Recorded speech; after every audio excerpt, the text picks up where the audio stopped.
오늘 함께 나눌 성경 말씀은 요한복음 1장 9절부터 14절의 말씀 중에서 14절 한 절의 말씀만 보도록 하겠습니다.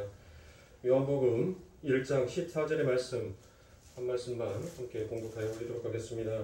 말씀이 육신이 되어 우리 가운데 거하심에 우리가 그의 영광을 보니 아버지의 독생자의 영광이요 은혜와 진리가 충만하더라. 아멘.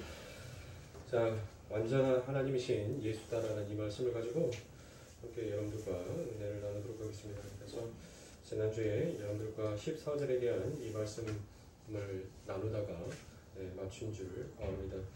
그래서 여러분들에게 제가 지난 시간에 하나님께서 우리 가운데 거하심에라는 이 거하심의 단어가 바로 스케노라는 그와 같은 단어다라고 말씀을 드렸죠. 그래서 이 스케노는 바로 무엇이다? 바로 회막을 치다, 장막을 치다라는 그와 같은 말씀으로 여러분들과 함께 은혜를 나누었습니다.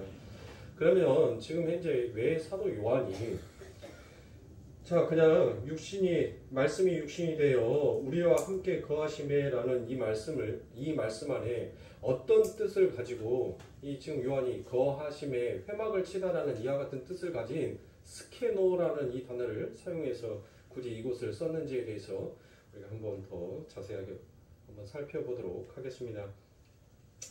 그래서 회막이 담고 있는 의미가 무엇인지 여러분들과 함께 이야기를 나누고 말씀으로 이어서 갑니다.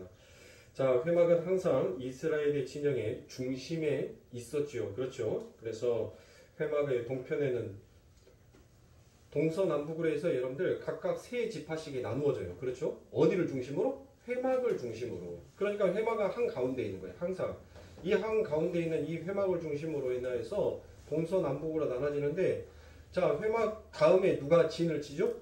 이 회막을 중심으로 해서 다음으로 진을 치는 게 바로 네 지파가 진을 치지요. 그리고 난 다음에 동쪽으로는 유다와 이사갈 그리고 스불론이 동쪽에다가 그 장막에 진을 칩니다. 그리고 난 다음에 남쪽에는 누벤, 시므온, 가시 또 그와 같이 여러분들 장막을 치고, 그리고 서쪽에는 에브라임, 므낫세, 베냐민이 여러분들 장막을 칩니다.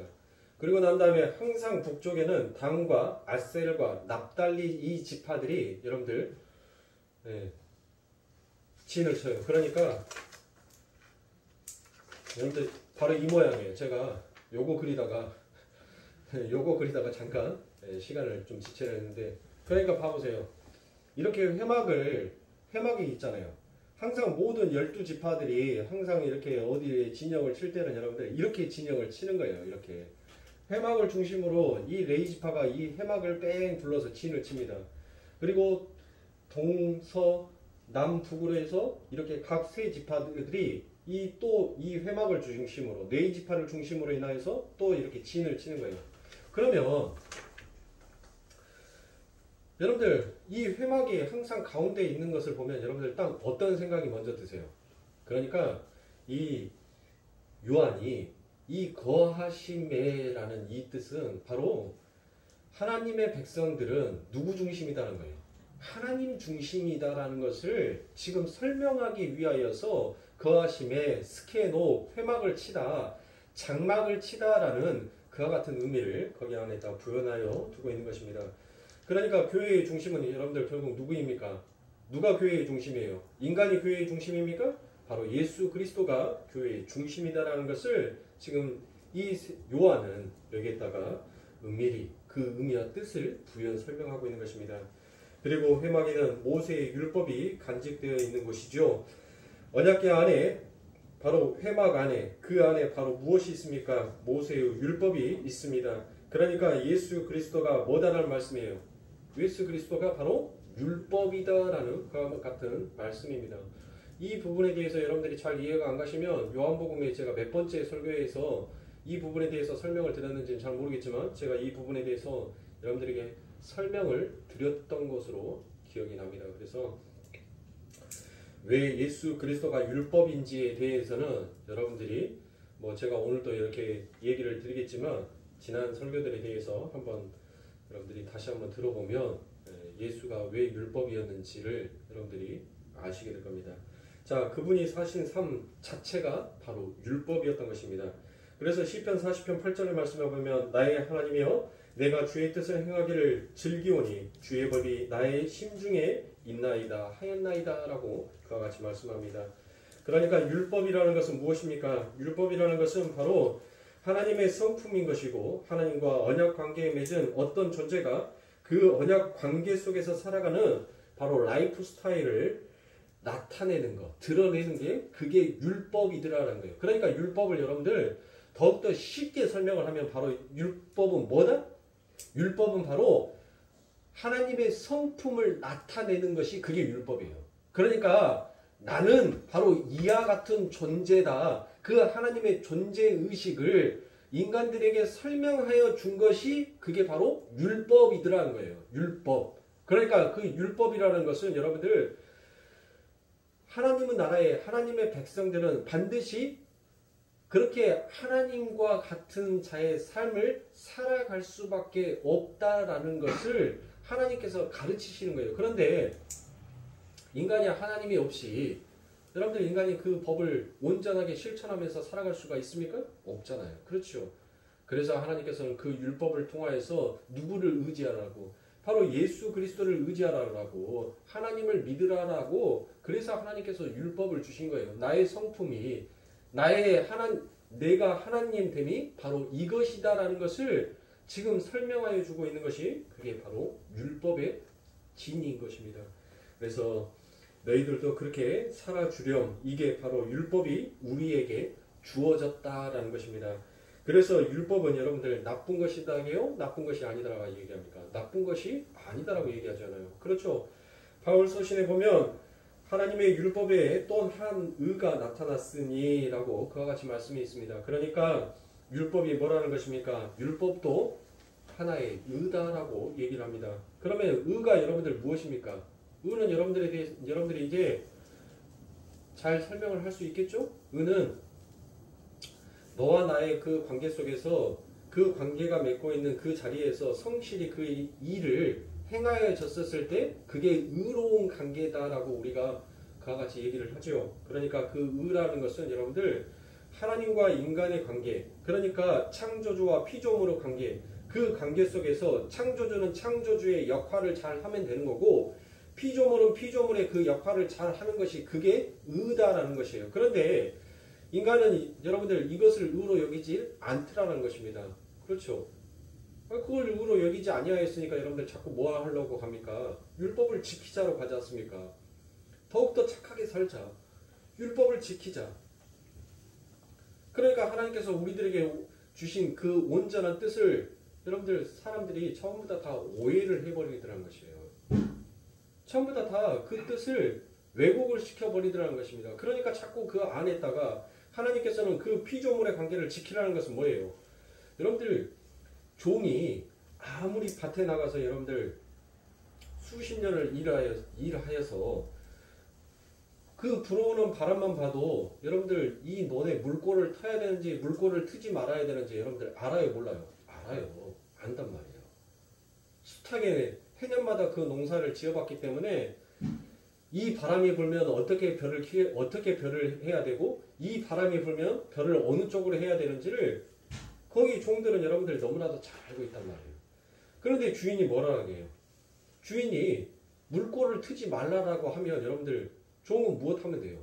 그 물꼬를 안 트면 되는 거예요. 그런데 주인이 분명 물꼬를 트지 말라라고 했는데 종이 가가지고 자기의 경험상 그동안 선조들이 나의 조상들이 여러분들 열심히 그렇게 벼농사를 해서 여러분들 그와 같은 많은 수확들을 냈다는 것들을 경험상 이야기를 듣다 보니까 자꾸 뭐 하는 거예요? 주인이 말하는 것에 대해서 여러분들 엉뚱하게 행하더란 거예요. 물꼬를 터버리더란 거예요. 물꼬를 터요. 그리고 난 다음에 그 주인이 밭에 가서 봐봤는데 너 왜 물꼬를 텄냐? 물꼬를 트지 말라 했는데 왜 그 논에 물을 뺐느냐라고 그와 같이 물으면 온갖 핑계를 다 대더란 거예요. 우리의 믿음의 조상 아브라함이 우리의 믿음의 선진들이 전부 다 이와 같이 하였지 않습니까? 그래서 나도 이와 같이 했습니다. 그러니까 믿음의 선진들이 그렇게 했으니까 나도 뭐를 행했다는 거예요? 나도 의를 행했다는 거예요. 의를. 왜요? 내 주인을 생각해서 당신의 곡식을 생각해서 내가 한 행위가 의로운 행위인데 어찌 당신이 내게 이 행위에 대해서 잘못했다라고 묻습니까? 라는 것과 똑같은 것입니다. 그러니까 여러분들 사울이 어땠어요? 하나님께서 한 명도 남기지 말고 전부 다 도륙하여서 죽이라라고 했습니다. 한 명도 남기지 말라라고 얘기를 했어요. 그런데 이 사울이 생각하기는 못해요. 아니 너무나도 보니까는 살찌고 아름다운 소가 있으니까 이거를 죽이는 것보다 차라리 하나님 앞에 제물로 드리는 것이 오히려 더 낫겠다라고 생각을 한단 말이에요. 그 일로 인하여서 여러분들 사울의 생각이 얼마나 기특합니까? 하나님을 생각하고 하나님을 사랑하는 그 마음에 전부 다 죽여서 없애버리면 다 없어지는 거잖아요. 그런데 자기 딴에는 보니까는 그 중에서 가장 아름다운 것을 하나님 앞에 바치고자 싶어 했던 그 마음으로 하나님 앞에 드렸는데 하나님께서 연실 그 사울에게 무엇이다라고 얘기합니까? 이 불순종한 종아라고 얘기를 해버린단 말이에요. 너는 내 말을 안 듣는 종이구나 라고 그와 같이 얘기를 합니다. 그때 사울의 마음이 어떻겠냐고요, 여러분들. 아니 내가 뭘 잘못했죠? 아니 이 기름지고 이 아름다운 소를 나는 내가 먹고 싶어 한 것이 아니라 하나님 앞에 드리고 싶었던 그 마음이 있었는데 하나님 왜 나를 야단치십니까? 결국 인간의 불순종, 인간이 끝까지 순종하지 못함을 하나님께서는 연실 드러내고 있더라는 것입니다. 그런데 끝까지 우리들은 무엇합니까? 오히려 그 율법을 가지고 오히려 하나님을 심판하려 들더라는 것이에요. 그래서 우리에게 의가 전가되었다라고 하는 것입니다. 왜요? 인간의 행위는 결국 인간이 가지고 있는 그 올바른 의를 가져다가 죽이는 쪽으로 사용을 하니까 그래서 하나님께서 예수 그리스도께서 육신을 입고 이 땅에 오셔서 그 아버지 하나님께서 요구하시는 진짜 하늘의 삶, 진짜 성도의 삶이 무엇인지에 대해서 그 예수가 그 율법을 가지고 그 말씀을 가지고 친히 이제 행동으로 보여버린 거예요. 진짜 하나님의 백성은 진짜 율법을 깨닫고 진짜 하나님의 말씀의 의를 행하는 자는 이렇게 산다라는 것을 예수 그리스도께서 이 땅에 보여주신 것입니다. 이게 율법이다라는 거예요. 이게 의다라는 것을 보여주시고 계시더라는 것입니다. 그래서 우리에게 그 의가 전가되었다라고 하는 겁니다. 그러니까 여러분들 우리 예수 그리스도께서 이와 같이 하나님의 율법의 말씀을 행하지 아니하셨다면 여러분들 우리들은 뭐 하겠어요? 또 그 율법을 가지고 우리의 믿음의 선진들, 믿음의 조상들, 내 부모로부터 들려받는 그 믿음이라는 그것을 가지고 또 나만의 율법을 만들어서 그것을 하나님을 잘 섬기고 있다는 것으로 또 그렇게 오만 죄를 지어가면서 살게끔 되어 있더라는 것입니다. 그런데 그동안 믿음의 선진들이 걸어왔던 그 길들이랑 우리 예수 그리스도께서 걸어가는 그 길들이랑 너무 차이가 있는 거예요. 너무 그 길이 확연하게 그 색깔이 다르게 보여지더라는 것입니다. 그래서 너희들은 바로 이것이 은이 이와 같은 행위로 살아라고 우리들에게 말씀하여 주고 계십니다. 그러므로 하나님의 언약 안에 우리들을 끌어 들어와 하나님의 의로운 행위로 말미암아 우리가 의인이 되었다라는 것입니다. 그렇게 율법은 하나님의 성품을 나타내는 것이요 하나님의 하나님다우심을 나타내는 것입니다. 그래서 예수 그리스도가 바로 율법이다라고 이야기를 합니다. 요한복음 8장 29절에 보면 나를 보낸 이가 나와 함께 하시도다. 내가 항상 그의 기뻐하시는 일을 행함으로 나를 혼자 두지 아니하셨느니라 라고 그와 같이 말씀하십니다. 그렇기 때문에 그 의로운 삶, 그 율법의 삶, 그 삶을 예수님은 그분이 하나님이셨으니까 그대로 살아내셨다라는 것입니다.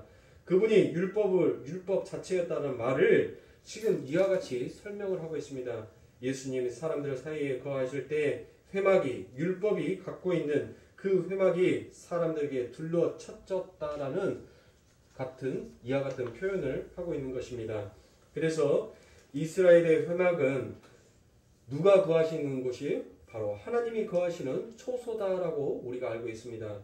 그 회막 안에 그 언약궤 위에는 여러분들 항상 무엇이 비추냐면 여러분들 하나님의 영광이 비치는 것이에요. 그 영광을 바로 쉐키나라라고도 표현을 합니다. 이 쉐키나는 바로 또 빛이다라고도 번역을 합니다. 그래서 예수님을 빛이다라고 이와 같이 얘기합니다. 그리고 그분이 바로 하나님이셨으니까 바로 그 자체가 회막이죠. 회막. 네. 그 회막은 누가 거하는 곳이에요? 하나님이 거하시는 초소다라고 했으니까 그 회막이 바로 예수님인 것입니다. 그리고 회막은 하나님께서 사람들에게 말씀을 하는 곳이었죠. 그렇죠? 그리고 예수님은 누구다라고 설명을 하고 있습니까? 사복음서에서 예수님이 곧 말씀이다라고 그와 같이 표현을 하셨습니까? 하나님을 설명하러 오신, 그리고 회막은 제사를 드리는 곳이기도 합니다. 그래서 예수님이 자신이 제사장이었고 자신이 제물이 되었다라고 그와 같이 말씀합니다. 그러니까 회막이 담고 있는 그 내용은 바로 예수님을 설명하고 있는 것이지요. 네.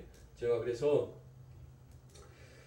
14절에 말씀이 육신이 되어 우리 가운데 거하심에, 그러니까 누가 거하신다는 거예요? 바로 예수님이 우리와 함께 하고 있다라는 그와 같은 표현을 지금 거하심에, 이 표현으로서 많은 사람들이 알아들을 수 있게끔 지금 이 요한이 설명을 하고 있는 것입니다. 그래서 예수님 자신이 제사장이었고 자신이 제물이셨던 것이고, 그래서 그 회막이 담고 있는 것은 바로 예수다라는 것을 요한이 우리들에게 설명하여 주고 있습니다. 그런데 사람들이 무엇을 하더란 거예요? 오해를 하더라는 것입니다. 제사만 잘 드리면 되는 줄 알고 그 제사 드리는 그 행위로 구원에 이르려 했던 것입니다. 그건 잘못된 것이다라고 예수님께서 직접 오셔서 이제 뭐를 파괴시켜버려요? 성전을 싹 파괴시켜버리고, 그리고 그 율법도 이제 완성시켜 버리더란 것입니다. 그러니까 예수 안에서 전부 완성이 되는 것입니다. 왜 예수께서 오신 것을 말씀이 육신이 되어 우리 가운데 성막을 치다, 장막을 치다, 회막을 치다 이렇게 표현하는지 여러분들 이제 조금은 아시겠습니까? 이해가 안 가세요? 이해가 안 가시면 제가 다시 한번 설명을 해드릴까요? 네. 그래서 지금 이 요한은 모든 하나님의 백성들, 하나님의 선민들이, 그리고 또 이방인들까지도, 헬라인까지도 전부 다 이 하나님께서 우리들에게 거하심에라는 이 말을 들었었을 때 그 거하다는 의미가 무슨 의미인지를 이들은 곧장 이해할 수 있었습니다. 그래서 여러분들의 이 회막은 결국 예수 그리스도를 나타내는 것이다라는 겁니다. 자, 그럼 이제 마지막으로 하나님께서 예수 그리스도께서 왜 육신이 되셔서 오셔야 했는지에 대해서 오늘과 다음 시간까지 살펴보고 여러분들 마치도록 하겠습니다. 분명 예수님은 하나님이다라고 이야기를 합니다. 여러분들 이와 같은 말에 동의를 하십니까? 정말 맞습니까? 이사야 9장 6절에서도 이는 한 아이가 우리에게 낳고 한 아들을 우리에게 주신 바 되었는데 그 어깨에는 정사를 메었고 그 이름은 기묘자라 묘사라 전능하신 하나님이라 영존하시는 아버지라 평강의 왕이라 할 것임이니라 라고 이와 같이 얘기합니다. 자, 예수님은 그 아기는 바로 누구다라는 것이에요. 하나님이다라는 것입니다. 그분이 바로 평강의 왕이고 그 평강의 왕이 바로 하나님이다라고 이야기합니다. 그리고 주님께서도 자신이 하나님의 아들이다라는 말씀을 직접적으로 하시지는 않았지만 내가 하나님의 아들이다라고 그러면 그들이 하나님의 아들을 기다려왔으니까 당장 여러분들 어떻게 했겠습니까? 로마하고 전쟁을 하자 그렇게 했을 거 아닙니까? 여러분들 그렇게 가면 여러분들 무엇하는 거예요? 결국은 다 죽는 거예요. 다 죽는 거. 그러니까 내가 하나님의 아들이다라는 직접적으로 이야기는 안 하시지만 그러나 계속적으로 내가 하나님의 아들이었다라는 것을 하나님께서는 암시적으로 우리들에게 말씀하여 주고 있더라는 것입니다. 자, 요한복음 5장 17절부터 23절의 말씀에 보면 예수께서 저희에게 이르시되 내 아버지께서 이제까지 일하시니 나도 일한다 하시매 유대인들이 이를 인하여 더욱 예수를 죽이고자 하니 이는 안식일만 범할 뿐 아니라 하나님을 자기의 친아버지라 하여 자기를 하나님과 동등으로 삼으심이로라. 그러므로 예수께서 저희에게 이르시되 내가 진실로 진실로 너희에게 이르노니 아들이 아버지 하시는 일을 보지 않고는 아무것도 스스로 할 수 없나니 아버지께서 행하시는 그것을 아들도 그와 같이 행하느니라. 아버지께서 아들을 사랑하사 자기의 행하시는 것을 다 아들에게 보이시고 또 그보다 더 큰 일을 보이사 너희로 귀히 여기게 하시니라. 아버지께서 죽은 자들을 일으켜 살리심같이 아들도 자기의 원하는 자들을 살리느니라. 아버지께서 아무도 심판하지 아니하시고 심판을 다 아들에게 맡기셨으니 이는 모든 사람으로 아버지를 공경하는 것 같이 아들을 공경하게 하려 하심이라. 아들을 공경치 아니하는 자는 그를 보내신 아버지를 공경치 아니하느니라 라고 그와 같이 말씀합니다. 자, 여기 보면 주님께서 당시 고대 사회의 기업 계승을 비유하시면서 당신이 바로 하나님의 친아들이다라는 것을 그와 같이 표현하고 암시적으로 나타내고 있더라는 것입니다. 그래서 19절과 20절의 내용에 당시 고대 시대에서 아버지가 장자에게 기업을 계승할 때 아버지의 노하우를 장자에게 그대로 전하는 전통을 가져다가 비유로 설명을 하고 있더라는 것입니다. 그러니까 목수는 목수로서 여러분들 그 목수가 가지고 있는 그 길이 있어요. 그 노하우가 있단 말이에요. 어떻게 대패질을 해야지 이 나무의 결이 잘 살아나는지 그것을 여러분들 그 집안만이 나누는 비법이 있어요. 제가 예전에는 생활의 달인이다 해가지고 여러분들 그 TV를 자주 봤는데 요즘은 잘 안 봅니다. 뭐 끈떡하면 음식 나오면 이거는 우리 집만의 비밀이다라고 얘기하는데 개똥 뭐 비밀은 어디 뭔 비밀이에요 여러분들. 어차피 모든 음식에는 들어간 것은 뭐예요? 모든 음식에 들어가는 것은 간장이고 소금이고 그 비율을 어떻게 잘 맞추느냐에 따라서 음식이 조금 맛있고 덜 맛있고 그 차이일 뿐이에요. 비밀은 무슨 개콩 비밀이다라고 해서 보여주는 것은 전부 다 뭐입니까? 명태 대급박 집어넣고 팥뿌리 집어넣고 양팔 껍질 집어넣고 그래서 푹 삶아갖고 고아서 그거 육수 삶아서 육수 내서 사용하는 거 그게 비법입니까? 그게 집안에 내려오는 가오의 비밀입니까? 그런 것은 비밀이 아니에요 여러분들. 그런 것은 진짜 비밀은 여러분들 뭐 3대 4대까지 이렇게 내려오면서 그 집만이 가지고 있는 특유의 장이 있어요. 장.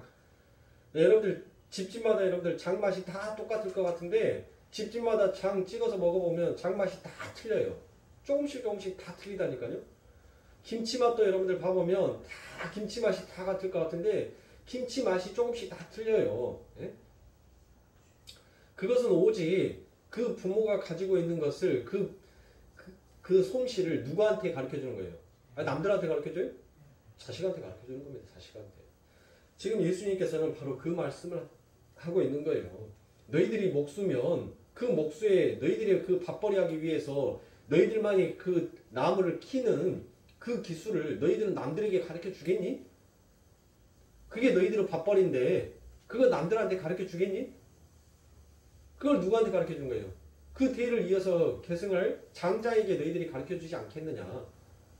지금 나도 내 아버지 하나님께서 그 하늘에 가지고 있는 그 기업을 나에게 물려주시기 위하여서 나에게 주시기 위하여서 그 기업을 계승하기 위하여서 그 하나님이 가지고 있는 모든 것들을 지금 다 내게 맡겼다라고 그와 같이 표현을 하고 있는 것입니다. 그러니까 지금 예수님이 그런 유대인들을 척 들으면 알아먹을 그 아버지와 아들의 기업 계승의 장면을 이렇게 비유로 써서 그 하나님이 내 아버지이기 때문에 나에게 보여주셨고 직접 가르쳐 주신 것이다. 그래서 내가 지금 하고 있는 것은 바로 하나님께서 내게 주신 일이다라는 것을 이렇게 말씀을 하는 것입니다. 그리고 22절에 보시면 아버지가 심판을 나에게 맡기셨다라고 그와 같이 얘기를 합니다. 이 유대인들은 심판은 누구에게만 있다라고 그들은 믿어왔습니까? 심판은 오직 하나님께만 있다라고 믿어왔던 것이에요. 그런데 여러분들 그가 지금 예수님이 무엇이다라고 얘기합니까? 그 아버지 하나님께서는 심판을 안 하셨지만은 그 심판을 권세를 지금 누구에게 줬다는 거예요? 나에게 줬다는 거예요. 그러니까 여러분들 신성모독이다라고 이 유대인들이 반기를 들고 일어난 겁니다. 그래서 일어난 거예요. 그래서 예수를 죽이려고 하는 거예요. 네가 지금 신성을 모독하겠다는 거예요. 그러니까 오늘 아침에도 여러분들 새벽기도 때 여러분들에게 말씀드렸던 것이 무엇이었어요? 내 부모를 공경하라. 그리하면 네가 이 땅에서 장수하고 내가 원하는 그 땅을 너희에게 주리라라고 하나님께서 말씀하셨잖아요. 그렇죠? 그러니까 여러분들 제가 그 아침에 말씀하셨던 것을 무엇으로 여러분들에게 설명을 드렸습니까? 예? 아버지는 무섭고 권위적이고 아버지는 엄하니까 아버지는 싫고 엄마는 항상 나를 품 안의 자식처럼 나를 감싸주고 항상 내 편이니까 엄마는 사랑하는 존재. 결국 그것이 뭐다는 거예요. 그게 지금 유대인들의 행위들이라는 것입니다. 부모는 어떻게 편의적으로 여러분들 사랑하고 사랑하지 않고 그와 같은 존재가 아니더란 거예요. 예? 그 아버지가 없었으면 너희가 존재하지 못하고 그 어머니가 없었으면 너희들이 이 세상에 빛을 보지 못하는 존재다라는 것을 하나님께서 깨우치게 하는 거예요. 결국 아버지를 사랑한다라고 고백하는 자는 누구를 사랑한다라고 고백하게끔 되어 있다는 거예요? 예수를 사랑한다라고 고백하게끔 되어 있더라는 것입니다. 그와 같은 자, 하나님을 사랑하고 하나님을 공경하는 자, 그 자가 결국 누구도 사랑할 줄 안다는 거예요. 예수도 사랑할 줄 알고 그 자들만이 바로 아버지의 하나님의 나라에 들어와서 영원히 나와 함께 영생의 삶을 살겠노라라는 그 복이에요, 여러분들. 예수 안 믿는 사람들이 여러분들 부모에게 얼마나 더 효도를 잘한 줄 아십니까? 예수 믿는 사람들이 더 예수한테 부모에게 더 못해요. 저도 마찬가지입니다. 저도 예수 믿고 있으니까. 저도 내 부모한테 정말 불효자식과 똑같은 행위를 할 때가 얼마나 많은지 몰라요. 지금 하나님께서는 우리들에게 인간이 살아가는 이 세상에 사회법과 윤리법처럼 보이지만 결국 그 안에는 하나님 사랑과 이웃 사랑이라는 그 사랑의 증표가 그 안에 담겨져 있더라는 것이에요. 그러니까 네가 율법을 지키면 그 율법 속에서 지킴을 준 그 하나님을 진짜 사랑한다면 내가 보낸 그 아들마저도 너희들은 사랑할 수 있게끔 되어 있다는 것이에요. 그런데 여러분들 우리들의 이 선입견과 우리들의 이 편견은 여러분들 어떻습니까? 내가 아니다라고 생각하는 그 선입견은 여러분들 절대로 고쳐지지가 않아요. 바뀌어지지가 않더란 것입니다. 내 스스로 선입견을 만들어요. 상대가 나에게 선입견을 준 것이 아니라 내 스스로가 상대의 그 말을 통하여서 내 스스로가 내 안에서 선입견을 만들어버리더란 것이에요. 그래서 그 상대가 무엇이다라고 얘기를 하면 뭐합니까? 바로 전투태세로 나가는 거예요. 전투태세. 싸우자고? 이렇게 가는 거예요. 그거는 지금 하나님 앞에서 뭐 하는 것과 똑같다는 거예요. 나 하나님을 믿는데 너 못 믿는데 네가 지금 왜 하나님이다라고 그래? 너 나랑 싸우자. 그거랑 똑같은 거예요. 아니 인간이 신한테 싸우자라고 덤비면 여러분들 누가 구합니까? 누가 죽어요? 인간이 죽는 거예요.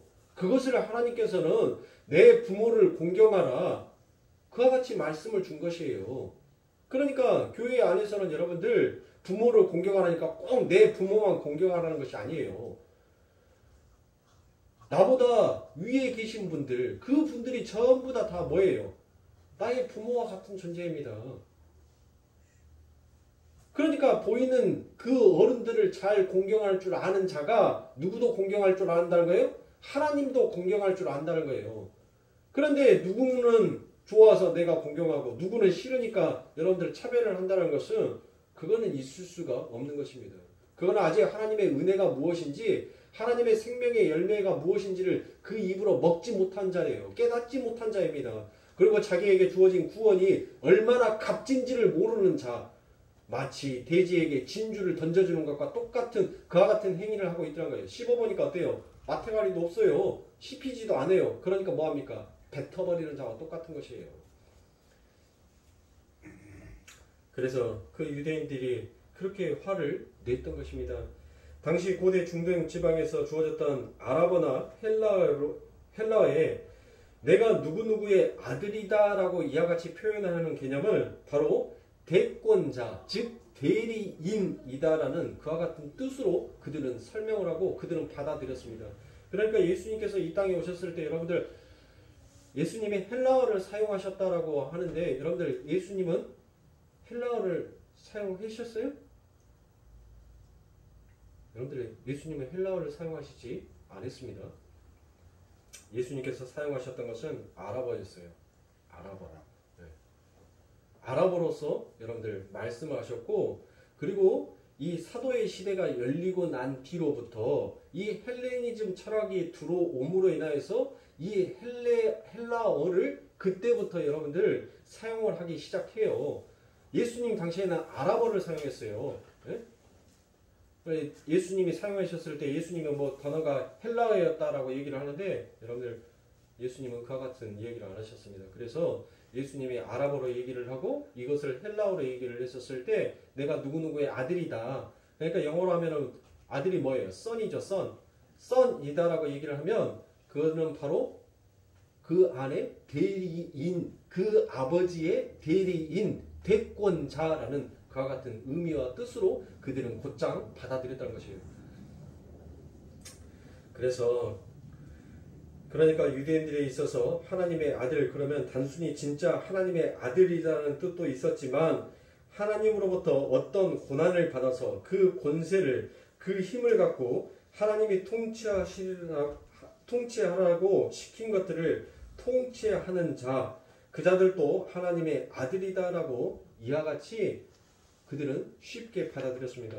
그러니까 이들이 썼던 아랍어와 헬라어의 이 언어 자체로만 가지고 여러분들 그들은 또 오해를 하기 시작한 거예요. 왜 그들이 다윗과 같은 왕을 왜 기다렸어요? 왜 기다렸냔 말이에요. 그들에게 진짜 메시아가 왔는데 왜 그 메시아를, 그 하나님을 알아보지 못하고 왜 그들은 그 다윗과 같은, 그러면 다윗은 누구냐고요, 여러분들. 다윗이 도대체 누구예요? 다윗이 하나님이었어요? 신이었습니까? 신적 존재였어요? 아니었단 말이에요. 우리와 똑같은 육체를 입은 육신의 존재였어요. 육신의 존재. 그러니까 그 다윗처럼 그들이 놓고 보는 그 선망의 대상이었던, 가장 부를 누렸고 가장 큰 영토를 가졌던 그 다윗과 같은 자, 그와 같은 자가 바로 하나님의 대권자, 하나님의 아들이다라고 여겼던 것이에요. 그러니까 그들은 자꾸 머릿속에서 무엇을 생각했어요? 아, 분명히 우리 집안에서도 왜 나는 지금 누구의 자손이다라고 생각을 하는 거예요. 나는 아브라함의 자손이다라고 그들은 여겨왔기 때문에 분명 우리 집안에서도 이와 같이 다윗과 같은 육신을 입고 하나님의 모든 대권과 대리인으로서 이 땅을 올 자가 있을 것이다라고 그들은 믿어왔었던 것이에요. 그런데 엉뚱한 곳에서 여러분들 내가 하늘의 왕이다라고 하면서 딱 등장을 하고 나타나니까 뭐 하는 거예요? 그러니까 그들이 미운 거예요. 미운 거. 사돈이 땅 사면 뭐예요? 배 아프듯이. 아니 좀 그럴싸하고 멋진 집안에서 정말 그럴싸하게 태어났다면 얼마나 좋습니까? 아니 하늘의 왕이다라고 하신 그 왕이 너무나도 찌질이도 가난해요. 아니 외모를 보니까 어때요? 어디 흠모할 만한 얼굴도 하나도 없어요. 모습도 없어요. 네? 그러니 배 아픈 거예요. 사돈이 땅 사면 배 아프듯이 배가 아픈 겁니다. 그들이. 본 저런 게, 저게 진짜 메시아라고? 저게 진짜 다윗의 혈통으로 온 우리를 구원해줄 그런 왕이다라고? 그들이 그렇게 의심을 했던 것입니다. 그러니까 예수를 여러분들 뭐예요?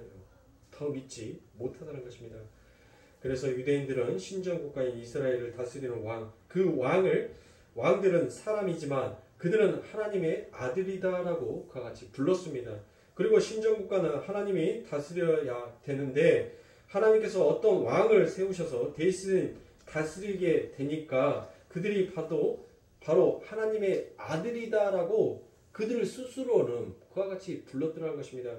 시편 2편 7절부터 12절의 말씀에 보면 내가 영을 전하노라 여호와께서 내게 이르시되 너는 내 아들이라 오늘날 내가 너를 낳았도다 내게 구하라 내가 열방을 유업으로 주리니 내 소유가 땅끝까지 이르리로다 내가 철창으로 저희를 깨뜨리며 질글같이 부수리라 하시도다 그런즉 군왕들아 너희는 지혜를 얻으며 세상의 관원들아 교훈을 받을지어다 여호와를 경외함으로 섬기고 떨며 즐거워할지어다 그 아들에게 입맞추라 그렇지 아니하면 진노하심으로 너희가 길에서 망하리니 그 진노가 급하심이라 여호와를 의지하는 자는 다 복이 있도다라고 이와 같이 얘기합니다. 자 여러분들 우리들은 이 메시지가 누구를 가리키는 것인지 아시죠? 정확하게 알고 있지 않습니까? 바로 메시아 우리 예수 그리스도를 지금 계시하고 있지 않습니까? 예언하고 있는 거지 않습니까? 그런데 이스라엘은 이 시를 이스라엘의 왕의 되관식 때 불렀던 시였습니다.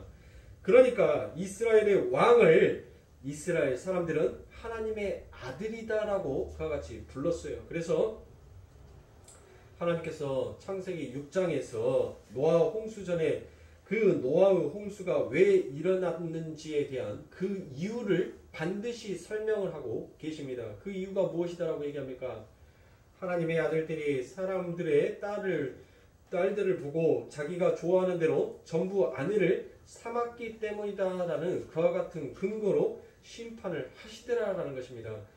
여기서 하나님의 아들을 뭐 천사라고도 이야기를 하고 하나님의 나인이다라고도 이야기를 합니다.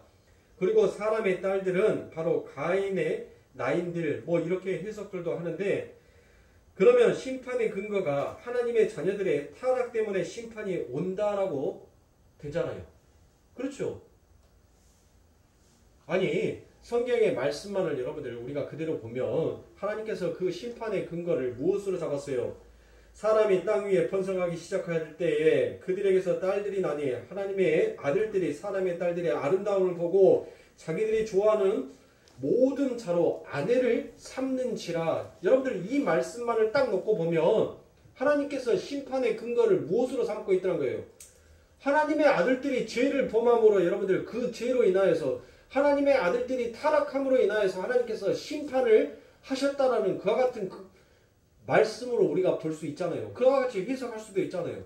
안 그렇습니까? 그렇죠. 이 노아의 심판은 최후의 심판의 그림자다라고 제가 여러분들에게 말씀을 드렸습니다. 그건 여러분들 말이 안 되는 이야기예요. 인간이 이미 타락을 했는데 그 타락한 존재가 여러분들 지금 하나님에 의해서 하나님의 언약에 의해서 하나님의 말씀에 의해서 하나님의 아들이다라고 선택을 받았단 말이에요. 하나님의 백성이다라고 선택을 받았어요. 그냥 선택을 받았단 말이에요. 그냥. 근데 그 아들들이 또 타락을 하니까 하나님께서 그들을 또 심판해버리는 거예요? 그건 말이 안 된다는 소리입니다. 우리들이 구원을 받았잖아요. 우리들이 구원을 받았어요. 우리들이 구원을 받았는데 여러분들 못합니까? 구원을 받았는데도 우리들은 여전히 하나님이 원하시는 그 디카이 오순의 그 의를 행하면서 여러분들 삽니까? 전혀 그렇지 않아요. 우리들의 마음속에서 늘 죄를 짓고 산단 말이에요. 나는 오늘 하루 종일 죄 한 번도 안 지었습니다라고 하시는 분들, 여러분들 자신 있게 손들 사람이 있냐고요? 없어요. 저는 이 머리가 발꿈치, 뒤꿈치에 숨길 수만 있으면 숨길 정도로 저는 그렇게 숙일 것 같아요. 우리는 그러면 여러분들 우리는 이제 하나님의 아들 하나님의 의로운 자가 되었는데 여러분들 죄를 지었으므로 여러분들 그러면 우리 때문에 하나님께서 이 세상을 또 다시 또 심판하시겠냔 말이에요. 에? 아니더라고요. 그렇다면 천사가 타락했기 때문에 여러분들 심판이 임합니까? 이것도 여러분들 말이 안 되는 소리입니다. 그러니까 하나님의 아들들이 누구입니까? 여기서 인간 세상의 왕들을 이야기하는 것입니다. 그들이 인간 세상의 힘을 상징하는 자, 이 세상이 타락을 함으로 말미암아 하나님이 그들을 싹 쓸어버리셨다라는 이런 이야기를 하는 것입니다. 그들에게 이 하나님의 아들이라는 이 단어가 하나님의 권세를 받아 다스리고 있던 어떤 대권자들을 그려낸 것을 가리키고 있기 때문이죠. 그런데 그렇게 하나님의 아들이라는 것을 그러한 개념으로 갖고 있던 이스라엘 사람들에게 하나님의 아들 사상, 메시아 사상이라는 게 생겨나기 시작하게 됩니다. 그 출발점이 바로 어디냐 하면 사무엘하 7장의 나단의 신탁입니다. 바로 사무엘하 7장 11절부터 13절의 말씀에 보면 전에 내가 사사를 명하여 내 백성 이스라엘을 다스리던 때와 같지 않게 하고 너를 모든 대적에게서 벗어나 평안케 하리라. 여호와가 또 내게 이르노니 여호와가 너를 위하여 집을 이루고 내 수완이 차서 내 조상들과 함께 잘 때에 내가 내 몸에서 날 자식을 내 뒤에 세워 그 나라를 경고케 하리라. 저는 내 이름을 위하여 집을 건축할 것이요 나는 그 나라 위를 영원히 경고케 하리라라고 그와 같이 말씀하십니다. 이 나단의 신탁은 여러분들이 아시다시피 다윗의 후손으로 오셔서 영원한 하나님의 나라를 완성하실 예수 그리스도에 대한 계시인 것입니다. 그런데 유대인들은 이 나단의 신탁을 다윗의 후손인 왕 중에서 육적 이스라엘의 위를 영원히 경고케 할 자가 나올 것이다 라고 그와 같이 믿었던 것입니다. 그래서 하나님께서는 무엇을 합니까? 솔로몬 이후로 그 나라를 둘로 갈라지게 해버리지요. 그리고 BC 722년에 북이스라엘은 누구로부터? 아수르로부터 망하게 됩니다. 그리고 BC 586년에 남유다는 바벨론에게 망하여 버립니다. 이제 다윗 후손으로 한 왕이 와서 그 다윗의 왕국을 회복할 것이라고 찬란한 이 유대인들의 그 주인이 되었던 그 나라들이 결국은 무엇하더란 것이에요? 망하고 말더란 것입니다. 그러니까 여러분들 무슨 말이에요? 네? 나는 다윗의 혈통이다. 나는 아브라함의 혈통이다. 나는 하나님의 백성이다. 나는 하나님의 아들들이다 라고 그와 같이 그들은 그렇게 믿고 살아왔었어요. 그렇게 믿고. 그리고 그 나라들을 통하여서 지금까지 하나님께서 우리들을 이끌어 주셨던 것처럼 그 나라들을 통하여서 분명히 내 자식 때 나를 통하여서 내 후손에 분명히 그와 같은 다시 모든 것들을 통치하고 모든 것들을 이루어낼 수 있는 그와 같은 아들들이 올 것이다 라고 믿었었는데 여러분들 그들의 희망 그들의 소망 그곳에 뭘 한 거예요? 하나님께서 닫은 밥에다가 못 뿌리는 것과 똑같은 거예요? 죄를 확 뿌려버리는 것과 똑같은 겁니다. 아니다는 거예요. 너희들이 생각하고 있는 그거 아니다라고 이야기를 합니다. 그래도 그들은 희망을 버리지 아니하였습니다. 언젠가 그 왕이 올 것이다라고 그들은 믿어왔고 지금도 여러분들 그들은 뭐하고 있어요? 믿고 있는 것입니다. 그래서 그들은 지금 역시도 메시아를 기다리고 있습니다.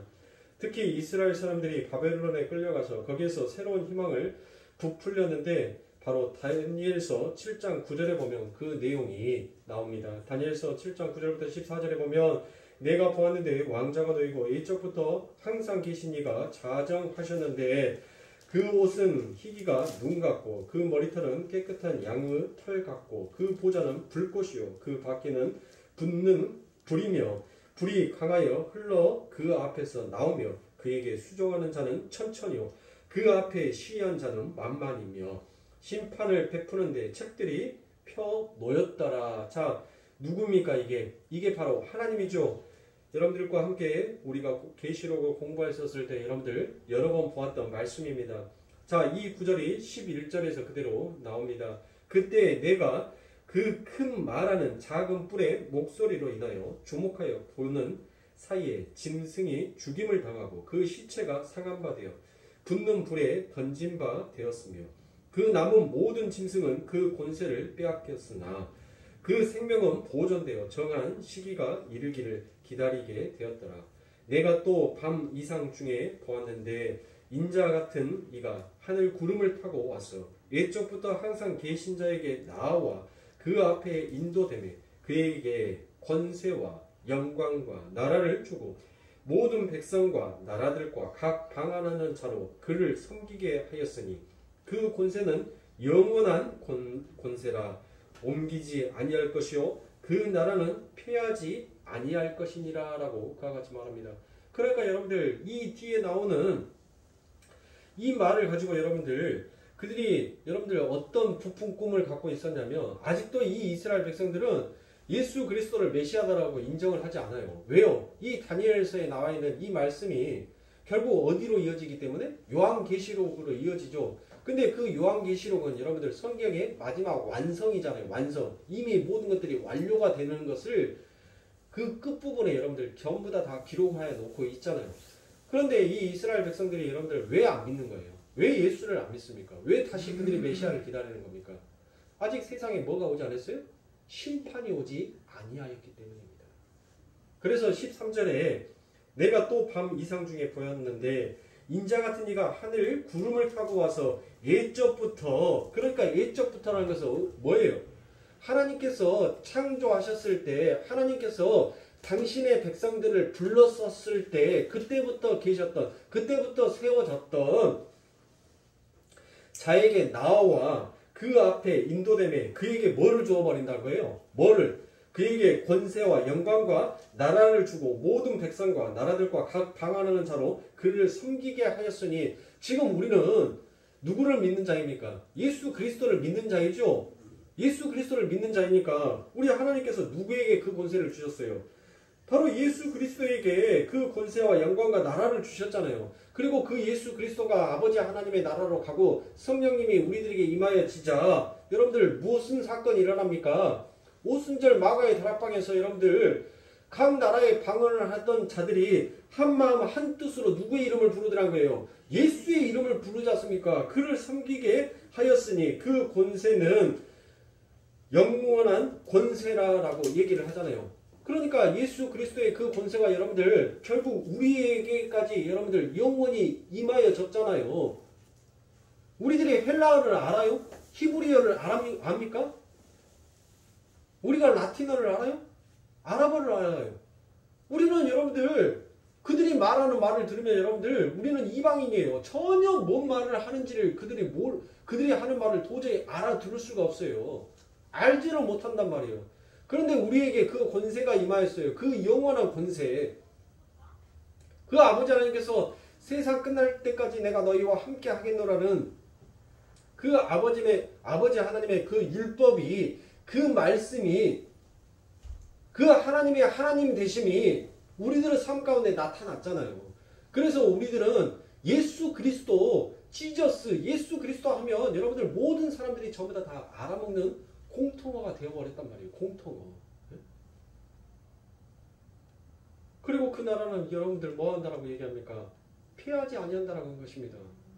아니 여러분들 나라를 망하게 하려면 무엇 해야 돼요? 우리가 전쟁과 전쟁을 하면 여러분들 무엇합니까? 전쟁과 전쟁을 하면 여러분들 아니 상대가 보여야지 전쟁을 하지 보이지 않는 곳에 여러분들 전쟁을 할 수가 있습니까? 전쟁을 할 수가 없어요. 그래서 하나님의 나라는 여러분들 뭐 한다는 거예요? 폐할 수가 없는 거예요. 인간의 힘으로 그 아버지 하나님의 나라를 폐할 수 있는 권세가 없어요. 왜요? 인간은 눈이 가려져 버렸기 때문에 그 아버지 하나님의 나라를 볼 수 있는 자가 없어요. 오직 예수 그리스도를 믿는 자만 그 아버지 하나님의 나라에 대한 소망을 갖게 돼 있고 그 아버지 하나님의 나라의 소망을 갖는 자만 그 아버지 하나님의 나라를 히브리서의 말씀처럼 보이지 아니하는 것을 보이는 상으로 받았기에 마치 보이지 아니하는 그 아버지 하나님의 나라가 보이는 나라처럼 우리들에게 임하여진 그 나라로 보이게 되더라는 것이에요. 아무에게나 여러분들 그 아버지 하나님의 나라가 비추어지는 나라가 아니더라는 것입니다. 그런데 이 꼴통 보수들이 여러분들 뭐 하는 거예요? 예? 아직도 메시아 사상을 부르짖고 있더라는 것이에요. 아직도. 그러니까 결국 무엇이에요? 예수를 인정할 수 없다. 이게 바로 유대인들입니다. 이게 유대인들. 그러니까 여러분들 유대인들을 존경할 필요가 없어요. 여러분들. 이 세상에서 존경할 자가 누구를 존경합니까? 이 세상에서 존경할 자가 없는 거예요. 유대인들의 믿음이 여러분들 대단한 믿음이라고요? 아니, 우리들이 믿는 믿음이 더 대단한 믿음이에요. 그러니까 사랑하는 성도님들, 오늘 새벽기도 때 말씀드렸던 것처럼 내가 이건희가 될 수가 없어요. 아니, 내가 이건희는 이제 죽은 사람이니까 내가 이재용이가 될 수가 없어요. 나는 죽었다 깨나도 나는 이재용이처럼 그와 같은 재벌이 될 수가 있어요, 없어요? 없어요, 없어. 에? 내가 문재인이가 될 수 있어요? 문재인 대통령이 될 수 있냐고요? 내가 죽었다 깨나도 여러분들 나는 문재인 대통령이 될 수가 없어요. 나는 이윤성이에요. 이윤성. 나는 이윤성으로 이 대한민국의 이 시간의 역사를 살아가는 자로 그냥 그렇게 나의 흔적은 남겨서 그렇게 가는 거예요. 그렇게. 그런데 자꾸 이윤성으로 살아야 될 내가 이재용처럼 살겠노라고 하면 여러분들 뭐예요? 가랭이 찢어져서 죽는다니까요. 여러분들. 그게 죽는 삶이에요. 하나님께서는 그래서 우리들의 삶 가운데 자족을 가르쳐 준 것입니다. 너는 이윤성답게 내가 너에게 준 그 그릇답게 너는 살아. 그게 우리의 삶이에요. 그게 우리의 삶. 그것을 깨우치는 것이 바로 신앙인 것입니다. 근데 우리들은 자꾸 뭐예요? 자꾸 보여지는 것들을 쫓아가지 않습니까? 화려함을 쫓아가잖아요. 아름다움을 쫓아가잖아요. 즐거움과 쾌락과 그 모든 것들을 항상 우리들은 쫓아가지 않습니까? 남들이 뭐 갖고 있으니까 나도 갖고 싶다. 남들이 뭐 하니까 나도 뭐 하고 싶다. 늘 우리들의 마음은 여러분들 그쪽으로 가요. 그러니까 늘 내 마음속에서 뭐예요? 바빠요. 초조해요. 왜요? 내 인생은 내가 살고 있으니까. 그러면 생명의 끊고 매짐도 여러분들 뭐 하는 거예요? 내게 있다라고 생각을 하는 거예요. 그러니까 초조할 뿐이에요. 그러니까 자꾸 겁을 내는 거예요. 그런 자가 어떻게 예수를 믿는다라고 얘기할 수가 있으며 어떻게 예수 그리스도가 나의 구주다라고 여러분들 그렇게 뻔뻔스럽게 여러분들 입을 열어서 찬양할 수가 있겠냔 말입니다. 사랑하는 성도님들, 진짜 우리가 예수를 믿는다면 여러분들 우리들의 삶 가운데서는 그와 같은 훈련이 있어야 돼요. 훈련 없는 여러분들 용사가 어디 있겠습니까? 고생하지 아니하고 여러분들 탄생하는 자가 누가 있습니까? 운동선수가 금메달을 따기 위해서 여러분들 얼마나 피땀을 흘리면서 여러분들 얼마나 그 구슬땀을 흘리면서 여러분들 그 메달을 따겠어요. 판사와 검사가 되는 거 여러분들 그냥 되는 그와 같은 판사가 아니에요. 그와 같은 검사들이 아닌 것입니다. 그 율법전서를 여러분들 외우고 오직이 안 외워지면 그 율법전서를 여러분들 찢어서 먹어서라도 외워버리겠다라고 할 정도로 여러분들 그들이 그 책과 얼마나 씨름했겠냐고요. 아니 한글로 되어 있으면 얼마나 좋아. 죄다 다 한문으로.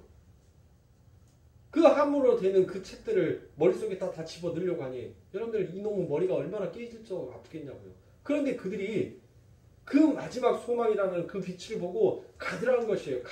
내가 판사가 되면, 내가 의사가 되면, 여러분들 제 동생이 의사가 되었기 때문에 얼마나 고생했는지 몰라요. 진짜 야, 잘 먹고 그래. 야, 그 돈 벌어갖고 뭐 할래? 잘 먹어. 너를 위해서 좀 치장도 하고 잘 먹기도 해. 왜냐면 동생이 인턴 과정에 있었을 때 똥을 못 싸는 사람들을 내 부모도 아닌데 면봉으로 그것을 똥꼬를 열어서 그 면봉으로 똥을 다 파내고 그렇게 씻어서 여러분들 그런 일들을 수도 없이 한대요. 그런데 그 똥을 파고 난 다음에 배가 고프니까 잠깐 그 짬낸 시간에 편의점에 내려가서 김밥 한 줄 먹고 있는데 또 호출이 온대요. 그러니까 먹다가 김밥 이렇게 종에다가 말아가지고 한쪽 주머니에다 넣고 또 올라간대요. 그래 놓고 난 다음에 보니까는 관장을 해야 된대요. 또 관장을 하는데 나이 드신 분들이 막 관장을 하는 도중에 막 똥물들이 자기 옷에 막 튀기도 할 정도로 그렇게 오만 고생을 다 하는 거예요. 근데 그 고생을 딱 하고 나니까 여러분들 어때요? 그 자리에 올라가니까 노력 없이 여러분들 되어지는 삶이 없어요. 우리들에게 하나님의 선물로 구원이 거저 주어지긴 했지만 여러분들 그 구원을 우리들이 지켜내기 위해서는 여러분들 노력해야 돼요. 그냥 아니 무사하게 나는 구원 받았으니까 나는 천국 가겠지 천만의 말씀이에요. 여러분들에게 주어지는 동아줄이 썩은 동아줄인지 아니면 진짜 금 동아줄인지 여러분들 잘 구별하시란 말이에요. 잘 구별하세요. 여러분들의 삶 가운데. 그것을 구별하는 것은 오직 하나님의 말씀밖에 없는 것입니다. 썩은 동아줄 잡고 여러분들 나는 구원받았어. 나는 이제 호랑이 밥이 아니야 라고 생각하는 자들은 여러분들 전부 다 호랑이 밥으로 떨어지는 겁니다. 여러분들의 삶 가운데 내려주는 진짜 금 동아줄 예수를 붙잡는 자만이 여러분들 진짜로 영생을 할 수가 있어요. 구원을 얻을 수가 있는 것입니다. 그래서 우리 아버지 하나님께서도 우리들에게 위로의 말씀을 주지 않습니까? 우리에게 거하심에 내가 너희들과 함께하매 여러분의 사랑하는 성도님들 나는 할 수 없어요. 뭐 말씀을 선포하는 자는 여러분들 뭐 대단한 권세와 능력이 있어서 여러분들 이렇게 말씀을 선포하고 뭐 이렇게 선포하는 자는 그렇게 살 것 같습니까? 천만의 말씀이에요. 제가 제일 듣기 싫은 소리가 뭐냐면 목사니까. 전 그 말 제일 싫어요. 목사는 사람 아니에요? 목사니까 화내면 안 된다. 목사니까 참아야 된다. 목사니까 인내해야 된다. 제가 그렇게 참고 인내하고 그렇게 할 줄 알면 여러분들 하나님께서 저 이 땅에 안 둬요. 저 벌써 잠재워서 데리고 갔지 저 이 땅에 안 둔다니까요. 아직 훈련이 덜 됐으니까 하나님께서 너 더 훈련해. 그래서 하나님께서 저를 이 땅에 두신 거예요. 그게 될 것 같아요? 그런데 왜 끈따가면 우리가 하는 말 있잖아요. 목사가 되어가지고 집사가 되어가지고 권사가 되어가지고 개똥이나 진짜 부족하니까 여러분들 우리가 이 땅을 딛고 살아가면서 하루하루 주 예수를 은혜를 알아가면서 신앙생활을 하면서 우리 입으로 자복하는 거예요. 하나님 나 죄인 맞습니다. 하나님 나 도와주세요. 그렇게 자복하면서 가는 겁니다. 우리 교회에서는 제발 그런 말씀 하지 마세요. 다 똑같은 죄인들이에요. 똑같은 사람이에요. 그러니까 똑같이 다 실수할 수 있어요. 똑같이 죄 지을 수 있어요.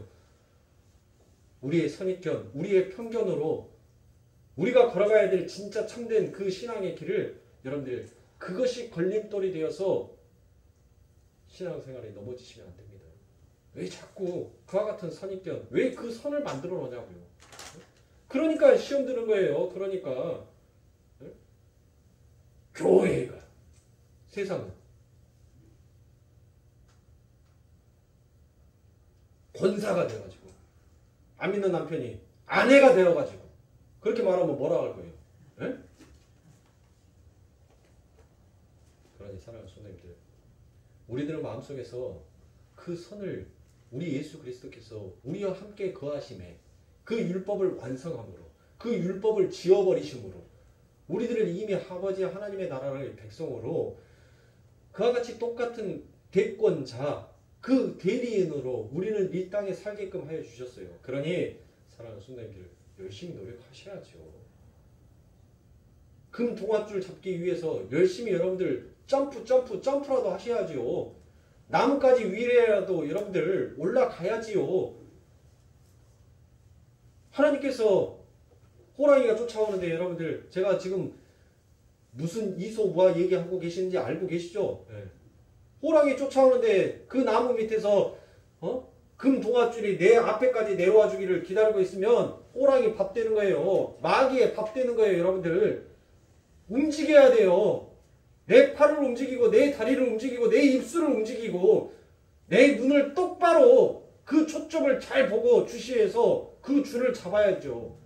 그 줄이 나무 끝에 있다면 나무 끝까지 죽으면 죽으리라고 내 발톱이 빠지고 손톱이 빠지더라도 그 나무를 기어코 기어 올라서 살아야죠. 그게 우리의 신앙 아닙니까? 우리는 온숭이가 아니에요. 나무 올라가다 미끄러질 수도 있어요. 헛발 디뎌서 떨어질 수도 있어요. 그러나 그것에서 주저하지 말고 다시 올라가야 되는 것입니다. 다시. 우리에게는 그 힘이 있어요. 우리에게는 그 권세와 그 능력이 있어요. 그리고 그 끝이 얼마나 영광스러운지 우리는 이미 본 자인 것입니다. 그러므로 사랑하는 성도님들, 저와 여러분들은 오늘 온전한 하나님으로 오신 우리 예수께서 이와 같이 아름다운 우리들에게 선물을 주셨으니 우리도 그 예수님이 주신 그 선물을 잘 간직하고 여러분들 그 구원에 이룰 수 있도록 우리도 행해야 되는 거예요. 행해야 돼요. 그래서 오늘 말씀들을 잘 기억하시고 이번 주 주일날 제가 진짜 믿음이 무엇인지에 대해서 여러분들께 한번 설명을 드리도록 하겠습니다. 정말 믿음이 무엇인지 우리가 믿는다라고 하는 그 믿음이 무엇인지에 대해서 주일날 여러분들에게 설명을 드리겠습니다. 우리가 과연 그 믿음으로써 그 고백하는 그 고백 안에 무엇이 담겨 있는지